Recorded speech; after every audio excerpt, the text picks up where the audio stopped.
Perkenalkan, saya Hildayani dengan NIM 502124040, kelas BPIB, jurusan Bimbingan Penyuluhan Islam, Fakultas Dakwah dan Komunikasi, Universitas Islam Negeri Alauddin Makassar.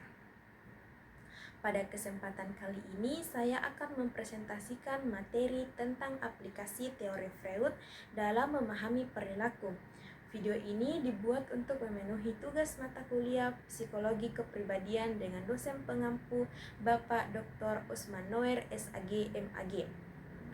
Freud menjelaskan bahwa dalam kehidupan sehari-hari, perilaku manusia tidak selalu digerakkan oleh kesadaran rasional, tetapi juga seringkali dipengaruhi oleh dorongan bawah sadar. Hal ini menjelaskan mengapa kadang kita bertindak tanpa sepenuhnya memahami alasan yang sebenarnya. Dalam memahami kecemasan dan stres, Freud menekankan peran mekanisme pertahanan ego. Mekanisme ini bekerja secara tidak sadar untuk mereduksi tekanan dan melindungi individu dari rasa tertekan maupun yang pengalaman menyakitkan. Selanjutnya, dalam hubungan sosial dan keluarga, teori Freud terutama melalui konsep kompleks Oedipus dan Elektra menunjukkan bagaimana interaksi anak dengan orang tua berpengaruh besar terhadap pembentukan identitas gender maupun moral, yang artinya pengalaman masa kecil akan sangat menentukan kepribadian di masa dewasa. Kemudian dalam bidang psikoterapi, penerapan utama teori Freud tampak pada psikoanalisis. Dengan menggunakan teknik asosiasi bebas, pasien dapat mengungkap isi bawah sadar yang selama ini menimbulkan konflik dalam dirinya. Tidak hanya itu, di dalam bidang pendidikan, Freud memberikan pemahaman bahwa perilaku anak di sekolah seringkali merupakan manifestasi dari konflik perkembangan, yang artinya guru maupun orang tua perlu menyadari bahwa perilaku anak di sekolah tidak selalu spontan, tetapi memiliki latar belakang psikologis yang lebih dalam.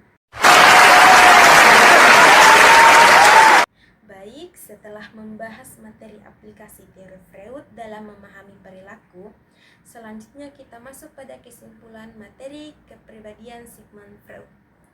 Teori kepribadian Sigmund Freud memberikan landasan penting dalam memahami kompleksitas perilaku manusia. Freud memandang bahwa kepribadian terbentuk antara interaksi ide, ego, dan superego yang semuanya bekerja dalam 3 tingkat kesadaran, yaitu sadar, prasadar, dan tidak sadar.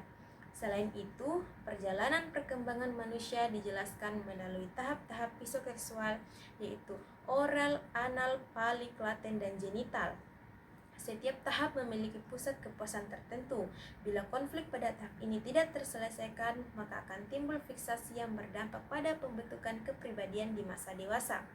Dengan demikian, pemikiran Freud menunjukkan bahwa perilaku manusia bukan hanya hasil dari kesadaran rasional, tetapi juga dipengaruhi oleh dorongan bawah sadar, konflik masa kecil, serta dinamika antara ide, ego, dan superego. Setelah mendengar materi dan kesimpulan tentang teori kepribadian Sigmund Freud, selanjutnya saya akan menjawab 2 pertanyaan yang diberikan oleh audiens pada saat presentasi offline di kelas kemarin, yaitu pertanyaannya adalah yang pertama, bagaimana teori Freud memandang psikopatologi atau penyakit sosial? Apakah hal ini dibentuk oleh pengalaman masa kecil juga? Jawabannya adalah, menurut Freud, psikopatologi muncul karena konflik antara ide, ego, dan superego yang tidak seimbang. Hal ini banyak dipengaruhi oleh pengalaman masa kecil, terutama pada tahap perkembangan psikoseksual. Jika ada trauma atau pola asuh yang salah, hal itu bisa tersimpan di alam bawah sadar dan muncul sebagai perilaku menyimpang. Jadi, iya, menurut Freud, pengalaman masa kecil akan sangat berperan dalam terbentuknya penyakit sosial.